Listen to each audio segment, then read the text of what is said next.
He saw them before they noticed him. A tired woman leaning against the cold wall outside a closed laundromat, hands shaking around a plastic bag with all she had left. Beside her, a boy trying to look brave, but his eyes were stuck on the bruise along her jaw. The kind of bruise that doesn't come from falling, the kind of bruise a man leaves when no one is watching. The biker slowed his steps. He didn't speak. He didn't ask. He just saw the way she avoided every passing shadow, and how the boy held a crumpled photo like a shield. A woman smiling in better days, a man behind her whose face had been torn out. That was the silent revelation, the kind that pressed on a man's code. He understood something most people wouldn't. She wasn't just scared. She was at the edge of breaking, and the boy was holding her together with nothing but hope. And for the first time tonight, the biker felt the old call rising again. The Guardian's call. The one you don't ignore when injustice stands too close. Follow this account so you don't miss the Guardian's stories. The wind pushed trash along the empty street as the biker stepped into the glow of the lone street lamp. The woman flinched at the sound of boots on concrete, but the boy didn't move. He just watched the biker the way someone watches a train passing too close. Quiet, calculating, ready to pull his mother back if the world tried to take something else from her tonight. The biker didn't approach them. He stopped a few feet away, leaning against an old newspaper stand, pretending to scan the headlines. He was only waiting, letting the silence settle, letting them choose whether to leave or stay. People who've been hurt don't trust voices. They trust distance. The woman shifted, pulling her thin jacket tighter. She kept glancing down the road like she was expecting someone to appear, someone unwelcome. The boy noticed every twitch, every tremble. He stood close to her hip, trying to block the world from reaching her. His small hand rested on the crumpled photo again, the torn edge where the man's face used to be said enough. The biker finally spoke, his voice low and dry. "You two been out here long?" The woman swallowed before answering, her voice barely holding together. Just waiting for a ride. It didn't show." It wasn't a lie, but it wasn't the truth either. The biker heard the gap between her words. He'd lived long enough to know when someone was hiding fear behind sentences that didn't finish. The boy stepped forward a little. "We're fine," he said, but his eyes told another story. They were scanning the street the same way his mother did. The biker nodded slowly, letting the tension breathe. "Cold night," he murmured. "Not safe to wait around here." The woman's shoulders tightened. "We don't have many places to go." There it was, not a cry for help. Just a fact life had forced on her. A delivery truck rumbled by, splashing through a puddle. The sound made her jump. The biker saw it, the instinctive recoil of someone who expected pain to follow noise. She tried to cover it with a strained breath, but the boy caught her arm like he'd done this dozens of times before. Behind her bag, something slipped out. A small metal chain with a broken ring attached. The biker recognized military stainless steel when he saw it, even if the engraving had been scratched out. Someone had tried to erase a name, someone who didn't want reminders resurfacing. The boy noticed the biker looking, so he bent down and picked up the ring fast, sliding it back into the bag. The biker spoke quietly. "Who did that to your ring?" The woman froze, then shook her head. "It doesn't matter anymore." But the way she said it meant it mattered more than anything. A police car drove by on the opposite lane, never slowing down, never noticing her, never noticing the bruise, never noticing the fear. The biker watched her shoulders sag, as if she'd expected nothing else. The institutional failure, the kind people like her learned to live with. The biker pushed away from the newspaper stand. "There's a 24-hour diner 2 blocks from here. Warm, bright, safe enough. I'm heading that way." He didn't offer. He didn't coax. He didn't pretend to rescue anyone. He just started walking. The boy looked at his mother. She hesitated only a second before following. Inside the diner, the yellow light softened the night's sharp edges. A waitress with tired eyes poured coffee without asking questions. The biker took a booth facing the door. Habit, code, protection without announcement. The mother and boy sat in the booth across from him. She held her cup with both hands, absorbing the warmth like it was medicine. The boy stayed alert, eyes darting to every customer, every shadow, every man who raised his voice even slightly. After a while, the biker asked, "Who's looking for you?" The woman's breath caught. She stared into her coffee. "My ex," she whispered. "He found out where we were staying, locked me in the apartment last night, started going through my things. The boy managed to slip out and get help from a neighbor. That's how I got out." She touched her jaw lightly, as if remembering the sound of his hand more than the pain. "We left with whatever we could carry." The boy clenched his fists. "He'll come here," he said. "He always finds us." The biker's jaw tightened, but his voice stayed calm. "You got a file on him?" "A report." The woman laughed quietly, but there was no humor in it. 3. Nothing happened. They said they couldn't do anything unless he did something worse. Worse. The word hung in the air like a prediction. The biker noticed the boy reach into his pocket again and pull out the photo. He didn't show it to the biker, but the biker could see enough. The torn edge. The woman smiling with hope she didn't have anymore. The missing face of the man who took everything from her. The biker nodded. That was the object that held their whole story. Silent revelation. Unspoken truth. The door of the diner opened with a sharp chime. The woman stiffened before she even turned. The boy's hand dropped under the table, trembling. The biker didn't move, didn't look back immediately. He just listened to the footsteps, the breathing, the energy of the man walking in. Not him, not yet. Just another customer. The biker lowered his shoulders a fraction, but he could see the woman was unraveling. Every sound stretched her nerves thin. She wasn't going to last long like this. The boy was trying to hold her together, but he was just a kid with too many adult responsibilities on his small shoulders. The waitress dropped off a plate of fries for the boy. "On the house, sweetie," she said softly, giving a quick glance to the bruise on the mother's face. She didn't ask questions either. People with experience know when silence is safer than curiosity. Hours passed. The biker stayed. The woman barely spoke. The boy kept watch like a guard. And outside, the night grew heavier. Around 3 in the morning, the biker's phone buzzed once. A name flashed on the screen. A brother from the road. Someone who understood trouble without explanations. The biker typed back 2 words. Nothing dramatic. Just a location. A sign that things might go bad soon. He looked at the woman. Her eyes were swollen from exhaustion. She was fading fast. The boy leaned against her arm, fighting sleep he couldn't win. The biker knew the pattern of men like her ex. They didn't let go, they didn't back down. They hunted what they believed belonged to them. And sometimes the only way to stop a man like that was to stand between him and his target, with someone he couldn't intimidate. Outside, an engine echoed in the distance, a loud, uneven rumble, the kind that doesn't belong to a regular car.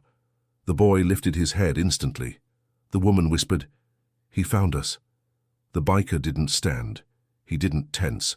He just looked at the door and breathed out once, slow and steady, as if bracing for something he'd seen too many times. The Guardian's call was no longer rising. It was here. The engine outside cut off with a sputter that echoed down the empty street. The diner grew quiet in a way that felt unnatural, as if everyone inside sensed a shift in the air. The biker watched the woman's breathing turn shallow, her hands clenching the chipped ceramic cup. The boy slid closer to her, trying to make himself a barrier. But the biker had already placed himself mentally between them and whatever was coming through that door. A shadow passed by the front windows, slow, searching. Then a fist slammed against the glass, hard enough to make the waitress drop a fork. The woman jumped, her breath cracking. The biker didn't react. Only his eyes tracked the shape outside. The door flung open. A man stumbled inside, his clothes stiff with old anger, his eyes wild from a full night of hunting what he believed he'd lost. He scanned the diner and locked onto the woman. She shrank down instinctively. The boy stood in front of her, chest trembling, but feet glued to the floor. The man pointed at her. "You think you can just disappear? Take what's mine and run?" His voice was a raw scrape, soaked in alcohol and rage. The biker didn't look at him directly. Not yet. He watched the boy instead. The kid wasn't breathing right. His shoulders shook, but he didn't move aside. The man stormed toward them, his boots striking the floor with a heavy rhythm. The waitress froze behind the counter. A trucker in the back booth shifted uncomfortably but stayed still. No one wanted to step into the path of a man like that. The woman whispered, "Please, don't." But the whisper was too soft to reach him. The biker finally stood. Slow, calm, like someone stretching after a long drive. He didn't look impressed, didn't look threatened. He just placed himself between the man and the woman with the quiet certainty of someone who'd done this before. The man blinked at the biker as if noticing him for the first time. "Move," he spat. "This is between me and her." The biker didn't move. The man stepped closer. "I said, move." Nothing. Anger flared across the man's face. He lifted his hand like he was ready to shove or worse, but the biker caught his wrist mid-air. No force, no drama, just a firm hold that made it clear the man wasn't going any further. The man tried to pull back. He couldn't. The biker squeezed slightly. The message was silent. "Not tonight." The man's voice cracked, rising in frustration. "Who the hell do you think you are? You think you're her savior? You think I won't—" The biker cut him off, his voice steady. "She's done running." The man yanked his arm again. "You don't know what she did." The biker's jaw flexed once. "I know what you did." The man's eyes flicked toward the woman. He saw the bruise. For a moment, something like shame crossed his expression, but it was wiped away fast by anger. He lunged forward, trying to get around the biker. The biker stepped sideways, blocking him again. A wall made of muscle and history and code. The boy suddenly spoke, his voice cracking but loud enough to break through the tension. "Leave her alone." The man froze, staring at the kid. For a second, his face twisted with something close to guilt. Then it shifted into something darker. "You—" he started, pointing at the boy. The biker stepped forward, one foot hitting the tile with purpose. He didn't grab the man this time. He just looked at him, finally locking eyes. A cold, silent warning. The man staggered back half a step, instinct overriding ego. He didn't understand why he felt outmatched, only that he did. At that exact moment, the low rumble of engines rolled down the street. Not one, not two, many. A deep chorus of machines built for endurance and men built for loyalty. The biker heard it. The man heard it. Even the kid heard it. The boy whispered, "What is that?" The biker didn't answer. He didn't need to. The rumble grew louder, closer. The windows vibrated slightly. The man looked scared for the first time. Who did you call?" The biker didn't respond. He just turned his head slightly toward the window. Outside, the street began filling with headlights. Rows of them, lined up like a silent army. Chrome glinting under streetlights. Leather cuts reflecting patches that carried a weight most men wouldn't understand until they were staring it in the face. The man backed up until he hit a table. No, this isn't your business." The biker tilted his head, the slightest shift of expression. "You made it their business." Engines cut off one by one. Boots hit the pavement. Heavy, purposeful. The kind of sound that meant no one inside that diner was alone anymore. The boy looked out the window and whispered, barely breathing, There's so many." He wasn't exaggerating. Dozens, maybe more down the block. The Guardian's call answered in a way the man could never have predicted. The biker stepped aside just enough for the woman and boy to see the street. The boy pressed his hands to the glass. Awe, fear, relief, all tangled together. The man, cornered and shaking, tried to raise his voice again. "You think they scare me? You think I'll let you take her?" The biker finally faced him fully. His voice was cold enough to quiet the room. "She's not yours to take." The door of the diner opened. One of the bikers stepped inside. A tall man with broad shoulders and calm eyes. He didn't look at the aggressor. He looked at the biker. A silent question. The biker nodded once. The tall man turned to the woman and boy. "You two are safe now." The man, who had hunted her all night, looked around wildly, realizing he was trapped, not by violence but by something stronger, a brotherhood with a code sharper than his anger. He tried to bolt for the door, but two bikers outside blocked his path. They didn't touch him. They didn't need to. He understood.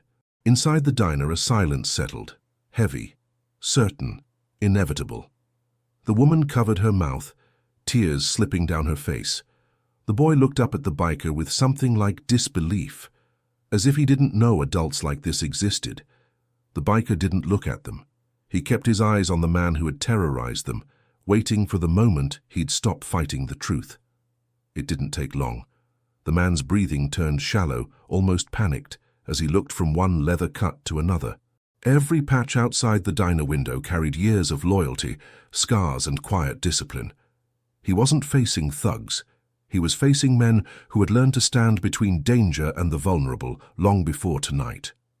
He raised his hands slightly, not in surrender but in confusion. He didn't understand how the night had turned on him so completely.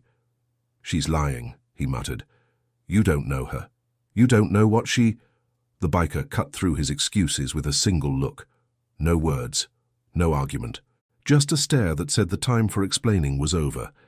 The man swallowed hard. His eyes darted toward the woman again. She didn't flinch this time. She just stared at him with a tiredness that went beyond exhaustion, a quiet finality. She was done fearing him. She was done believing he would change. Something in her had broken loose tonight. The boy stood taller beside her, gripping the torn photograph in his hand like a shield. The missing face on it was the only part of his father he still allowed to exist, and even that was fading. The tall biker near the door spoke calmly. "You have two options. You walk out of here quiet, or you test your luck, but I don't recommend the second one." The man's jaw twitched. "You have no right—" Another biker stepped in behind the tall one. Then another. The diner doorway filled with presence, not threat. A shield of men who understood what nights like this could become if someone didn't intervene. The man pointed at the woman again. "She took my things. My money. She left without—" The biker finally spoke, voice rough but steady. "She left because you hurt her." His sentence landed like a stone. Heavy. Final. The man blinked, stunned. "She's my wife." The biker shook his head. "Not anymore." The tall biker nodded once, signaling the brothers outside. Two men stepped in, each as calm as if they were walking into a grocery store. They didn't touch the man, they just stood on either side of him. The man tensed, but he didn't move. Something inside him understood resistance was pointless. He was outnumbered, not by strength but by code. The tall biker spoke again. "You'll walk out, you'll leave her alone. You'll disappear for a long time, understand?" The man looked around desperately. "You can't make me." The biker stepped forward. "We can convince you." The man froze. Whatever he saw in the biker's eyes made his shoulders drop. Maybe it was the promise of consequences without chaos. Maybe it was the realization that no one believed him anymore.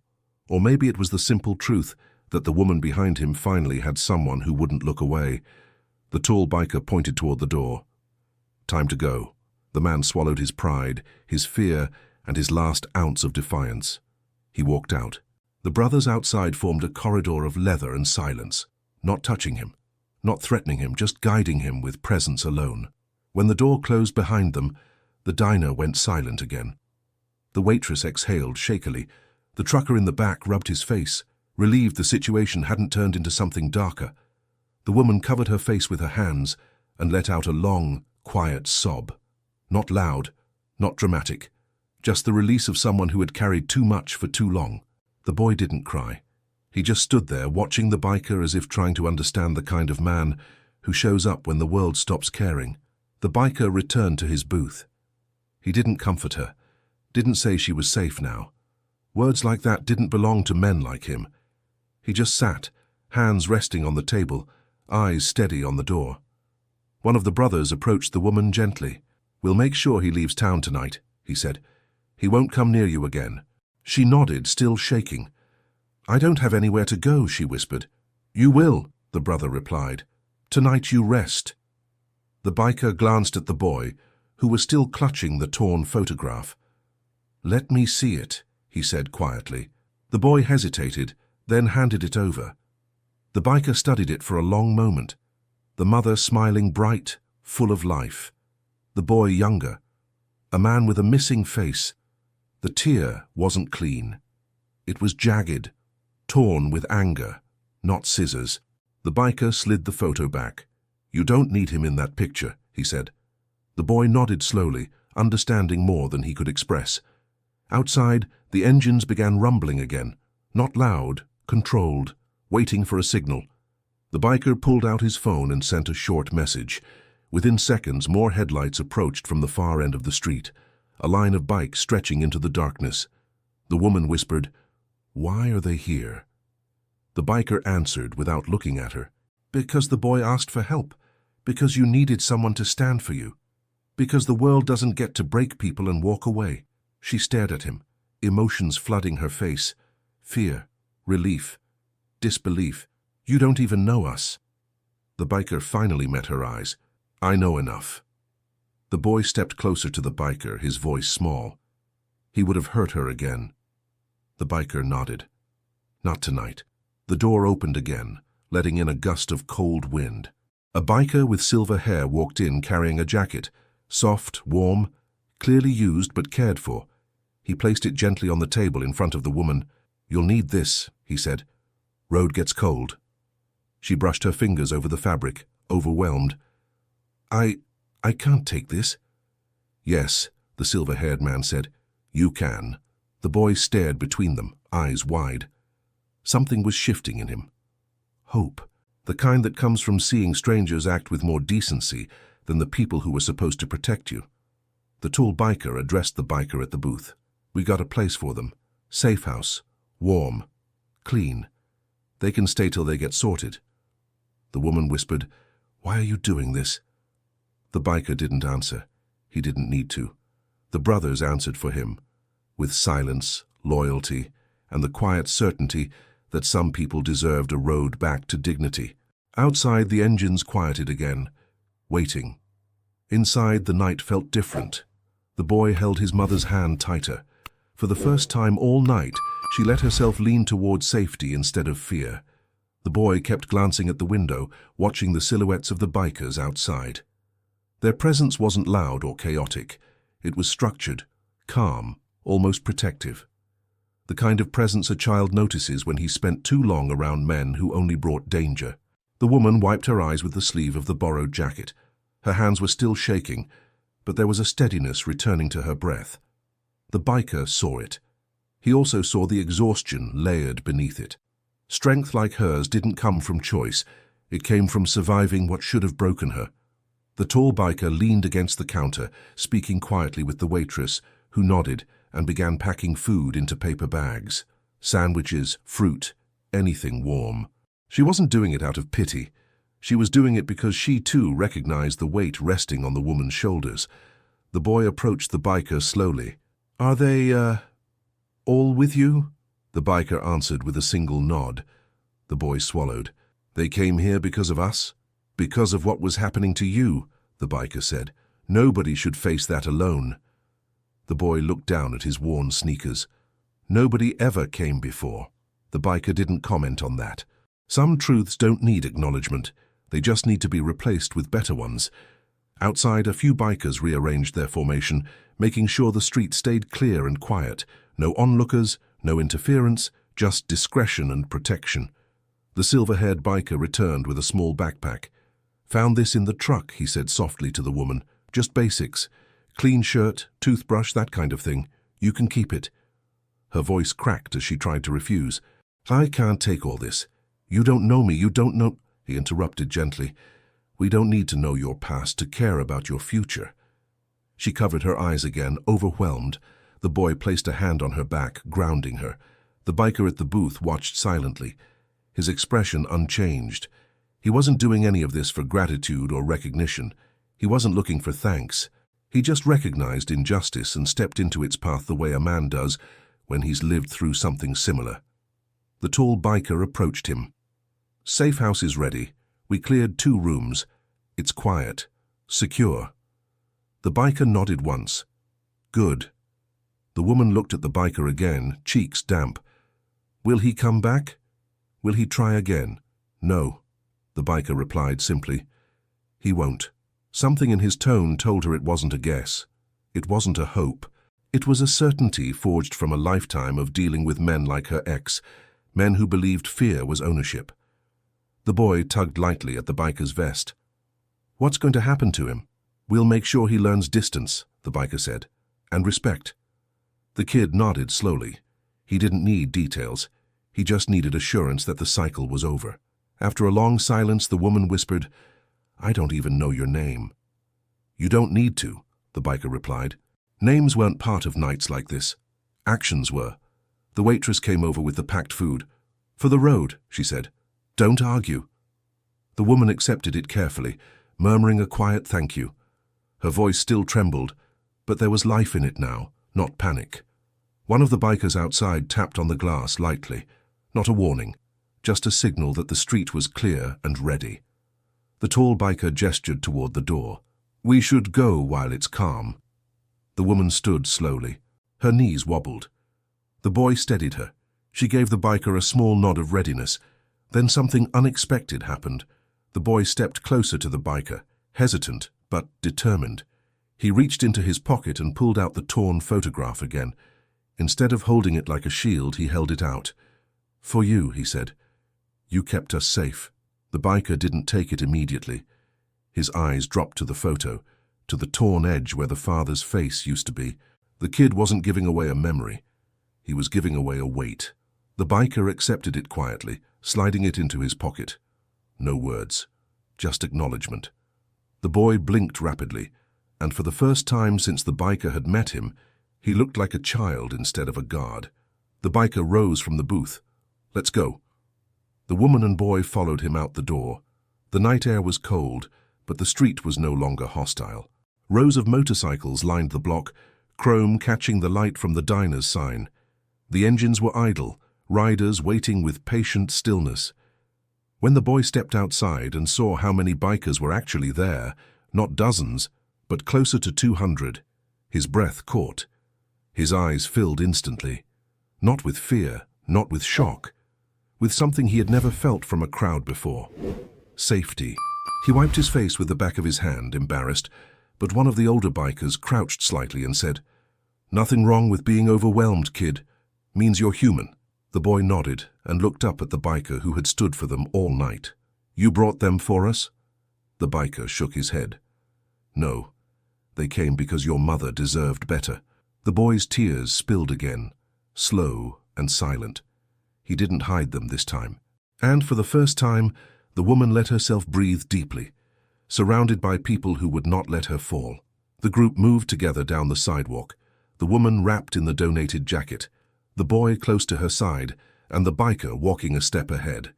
The brothers formed a quiet escort around them, not boxed in, not intimidating, just present, solid, a moving wall of calm strength.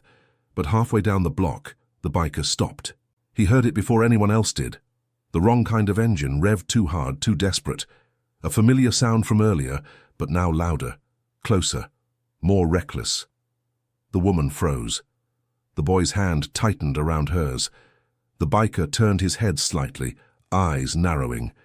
He didn't rush, didn't posture. He just breathed in once, slow and certain, preparing for what he already knew was coming. The bike screeched around the corner, swerving badly.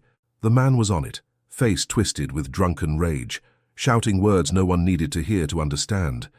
He hadn't left town. He hadn't backed down. He had circled the block and tried to find courage in the bottom of a bottle. He found something else instead. 200 men waiting for him.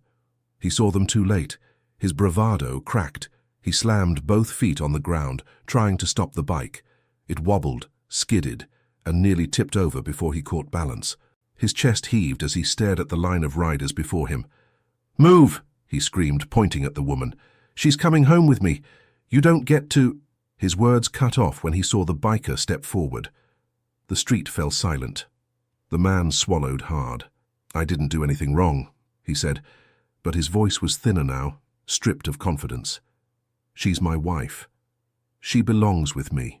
The biker kept walking toward him, boots steady against the pavement. He didn't need speed. He didn't need threat. He carried the weight of every moment the woman had trembled, every bruise she'd tried to hide, every mile she had run alone. When the biker stopped in front of the man, the difference between them was obvious. One fueled by ego, the other anchored by quiet purpose. The man tried to hold his ground. "You don't scare me," he said, but his voice cracked on the last word. The biker didn't speak. He just looked at him, long enough for the man to feel the truth settle into his bones. This wasn't a bar fight. This wasn't a jealous husband reclaiming control. This was the end of a road he had chosen with every act of cruelty. The man swung first, wild, unfocused. The biker didn't even need to dodge. He caught the man's wrist mid-air like nothing. The man grunted, shocked by the strength in that grip. He tried to jerk free. Useless. The biker pushed his arm aside and stepped in closer, forcing the man back a stumble. The man tripped, nearly falling against his own motorcycle. "You can't do this," he gasped. "You can't. This is illegal. This is—" The biker leaned in just enough for the man to hear him clearly. "You had your chances." The man blinked. Sweat ran down his temple. "I'll take her to court. I'll take the kid. You think you can stop?" The biker shook his head once. A slow, settled denial. Behind him, engines rumbled to life. Not revving, not showing off, answering. Men stepped forward from both sides of the street, forming a quiet barrier around the woman and boy. A wall of worn leather, heavy boots, and weathered faces.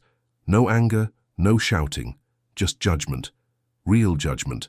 The kind the law had failed to give her. The man tried to run. He turned toward an alley, but two bikers were already there, blocking the path. He turned the other way. Two more. Each time he moved, they shifted without touching him, reducing his options until he had none. "No, please," he begged, panic blooming. "I made mistakes, okay?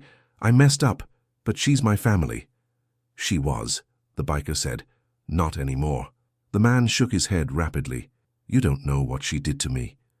The biker gave him a long, heavy look. "She survived you." Something in the man cracked. His knees buckled. Not from pain, from the weight of accountability finally landing where it belonged. A biker stepped forward, the silver-haired one. He crouched beside the man, voice quiet enough that only he could hear. "You will sign the papers. You will leave this town. You will stay away, because if you don't, we'll know, and we don't forget." The man nodded, choking on fear. He tried to speak, but no words came out. His chest heaved with sobs he hadn't expected, sobs he hadn't earned. The brothers stepped back, giving him room to breathe, not because he deserved mercy, but because they weren't here for revenge. They were here for justice, real justice. The biker turned away from the man and walked back to the woman and boy. Neither spoke. The woman's eyes were glassy, wide with disbelief at what she had just witnessed. The boy stared up at the biker. "Is it over?" he whispered. "Yes," the biker answered. The boy didn't doubt him. The man on the ground stayed where he was, shaking. He wasn't grabbed, he wasn't hit, he wasn't dragged. He was simply left to understand the consequences of what he had become. The biker gave a small nod to the brothers. They moved as one, calm and collected, dispersing back to their bikes, engines rumbling back to life in a slow, controlled wave. The woman took a long breath. Her knees wavered. The boy steadied her. The biker stood beside them as the night settled again, heavy but calm. Justice restored. In silence. The street emptied slowly as the engines faded into the distance one by one until only a thin mist of exhaust hung in the cold air. The woman stood there in silence, her arms wrapped around herself, not from fear this time, but from the shock of having survived something she had never expected to escape. The boy leaned into her side, holding her hand with both of his, as if anchoring her to the ground. The biker didn't look at them. He kept his eyes on the dark stretch of road where the last taillight disappeared. His posture relaxed only a fraction, his shoulders dropping just enough to show the weight lifting off the moment. He wasn't waiting for thanks. He wasn't expecting recognition. He was only making sure the danger was gone, fully and finally. The woman took a deep breath, the first steady one of the night. "I don't know how to repay this," she said softly, her voice still unsteady. "I don't know what people like you want." "We don't want anything," the biker replied. "Just see the world stop taking from you." She nodded, pressing her lips together, her eyes filling again, not with fear, but with something gentler, something that looked almost like relief. The boy stepped toward the biker. His sneakers scraped lightly on the pavement, the sound small against the quiet of the sleeping town. He looked up with red-rimmed eyes, still damp, but calmer now. "You kept her safe," he whispered. "Nobody ever did that before." The biker didn't respond right away. He just looked at the kid, seeing the exhaustion behind his bravery, the childhood robbed from him piece by piece. The boy waited, expecting some kind of answer, some explanation for why strangers had shown up when the world hadn't. "All I did was show up," the biker finally said. The boy shook his head. "No, you didn't just show up, you stayed." The biker didn't argue. He let the words sit where they were, grounded and true. The silver-haired biker approached the woman again. "The safe house is ready," he said. "Quiet place, clean beds. You can sleep tonight without worrying about footsteps in the hallway." The woman nodded slowly, clutching the jacket tighter around her. "Thank you." He gave a small nod in return, then turned and walked toward his bike without another word. The biker gestured down the street. "Let's get you there." They walked in silence, the woman and boy slightly behind him. The boy kept glancing at the biker's back as if trying to understand how a man like this existed. Someone who didn't demand gratitude, didn't brag, didn't ask for anything in return. Just acted when no one else would. The safe house was a modest building on the edge of town, with a warm porch light and curtains drawn to keep the world out. A couple of bikers waited outside, arms crossed, keeping watch until their arrival. They nodded at the biker, then stepped aside so the woman and boy could enter. Inside, the air was warm, carrying the quiet scent of laundry detergent and old wood. The woman paused in the doorway, overwhelmed by the simple safety of the room.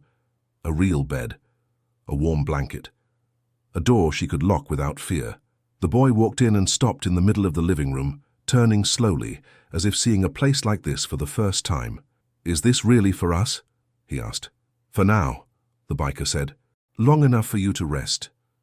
The woman touched the frame of the door, her hand trembling. I didn't think we'd survive tonight." The biker didn't respond. He didn't soften. He just stood there, steady and silent, acknowledging her words with the quiet weight of someone who had heard them before from others, who had lived through their own storms. The boy walked back to him, standing directly in front of him this time. He took a shaky breath and whispered, "Can I tell you something?" The biker gave a slight nod. "When those bikes came, when all those men showed up," the boy's voice cracked, emotion finally breaking through. "I thought we mattered. I thought someone finally saw us." The biker tightened his jaw, not in anger but in understanding. He crouched slightly so he could look the boy in the eye. "You do matter," he said. The boy's tears rose again, spilling over quietly. He didn't sob. He didn't tremble. He just let it happen, the way kids do when the world finally gives them something safe enough to cry into. He wiped his face with the back of his hand, embarrassed, but the biker didn't move, didn't comfort him, didn't fill the moment with empty words. He let the boy stand on his own.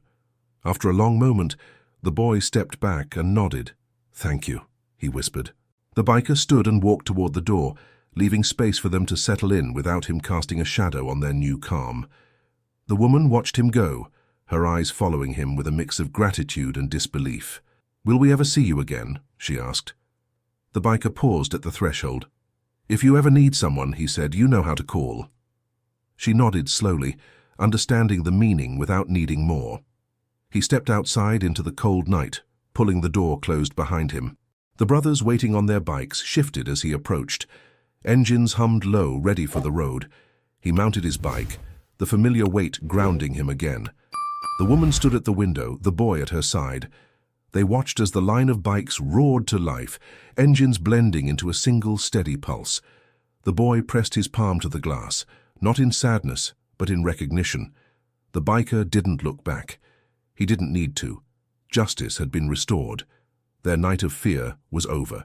He rode off into the darkness, swallowed by the same quiet that had carried him there, leaving behind a home no longer haunted by footsteps or threats. Just safety. Finally, what would you have done in his place? Leave your mark and share this story.